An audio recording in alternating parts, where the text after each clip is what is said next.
Welcome to Hearth and Home Nostalgia. It is time to time travel, and we are going to learn all about the jukebox, okay? Have you ever seen one of these old jukeboxes? Have you ever put money in a jukebox? Please let me know in the comments your experiences with jukeboxes. I always like jukeboxes at the diner. I grew up on Long Island, and on Long Island there are tons of diners, and I just love it. And I loved the experience of being able to put a coin in and picking your song. And you always had to wait for everyone else's turn. I don't know what's up with that, right? And I just think that is so much fun. I think the fact that you have choices, but your choices are limited, it helps. This is my favorite channel on YouTube because we get to express our interest in old time radio. But when there's so much out there, it becomes hard. It becomes hard to just really enjoy it. And so I love the jukebox because everything was simplified. You had like 100 choices and you pick the one, and everybody's experiencing it together.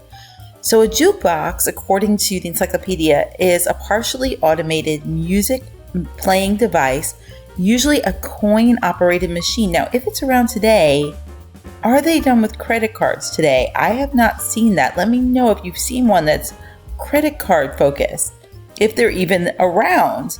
Have you seen them today? Now, the classic jukebox has buttons with letters and numbers on them, which are used to select a specific record.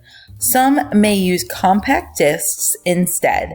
Now, disc changers are similar devices that are intended for home use, and they're small enough to fit on the shelf, but it's not the same thing. It's really not the same thing. Okay, let me get a little bit farther down here. Coin-operated music boxes and player pianos were the first forms of automated coin-operated musical devices. These devices used paper rolls, metal discs, and metal cylinders to play a musical selection on an actual instrument or on several actual instruments enclosed within the device, according to the encyclopedia. In the 1890s, these devices were joined by machines which used recordings instead of actual physical instruments. So in 1890, Louis Glass and William S. Arnold invented the nickel in the slot phonograph in San Francisco. And this was an Edison Class M electric phonograph retrofitted with a device patented under the name of coin-actuated attachment for phonograph. The music was heard via one of 4 listening tubes. If you've seen those old pictures with the listening tubes, yeah, I think that would have been fun. In 1928, Justice P. Seaberg, who was a manufacturing player pianos, combined an electrostatic loudspeaker with a record player that was coin operated. And this audiophone machine was wide and bulky because it had 8 separate turntables mounted on a rotating Ferris wheel-like device, allowing patrons to select from 8 different records.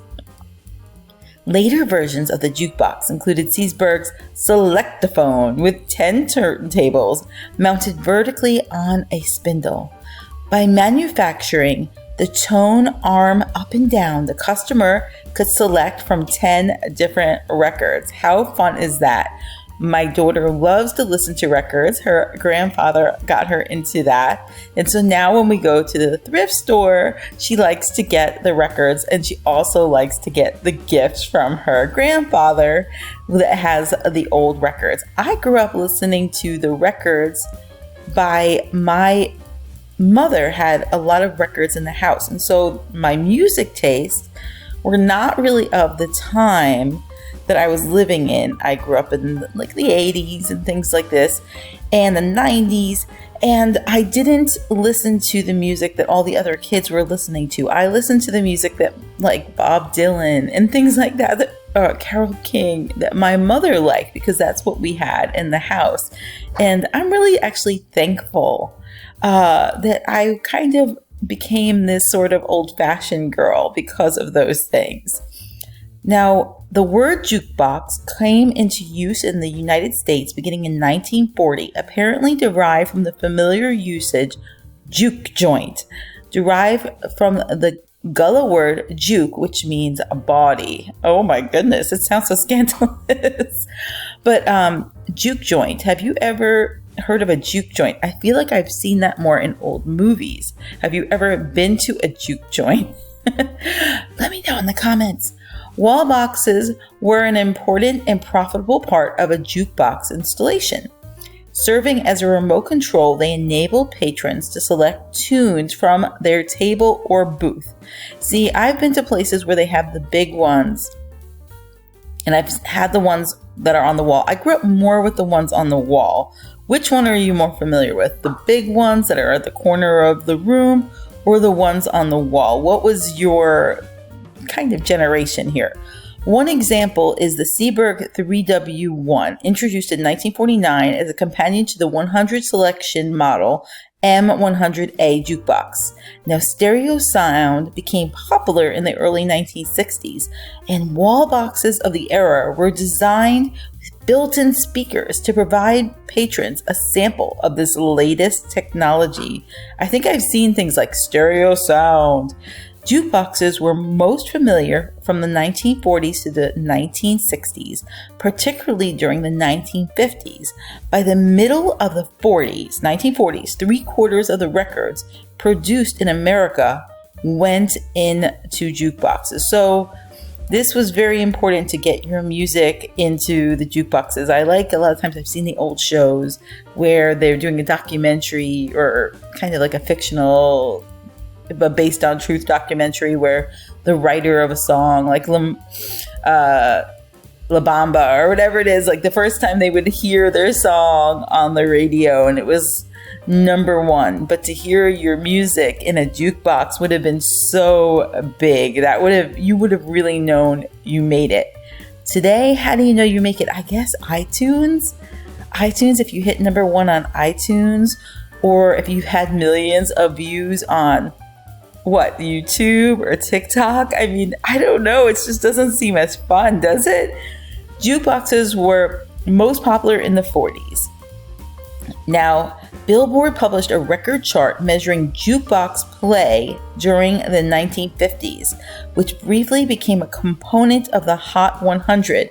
By 1959, the jukebox's popularity had waned to the point where Billboard ceased publishing the. No, I hate that. You can just you see when radio kind of gave way to TV, and now here you see where the jukebox gave away. I don't really know where it gave way to. I guess it was just the radio in your car at this point.